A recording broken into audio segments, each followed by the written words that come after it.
साथियों, जब चुनाव सिर पर हो तो चुनावी घमासान होना स्वाभाविक है।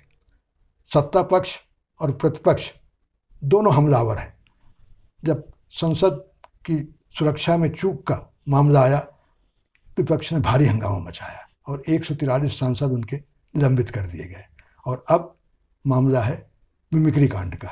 इस पर भी दोनों एक दूसरे पर तीखा हमला कर रहे हैं। तभी मीडिया दास कह रहा है कि जोर शोर से रहे हैं चला चुनावी दांव, जोर शोर से रहे हैं चला चुनावी दांव, टिक न सके मैदान में प्रतिपक्षी का पांव, टिक न सके मैदान में प्रतिपक्षी का पांव।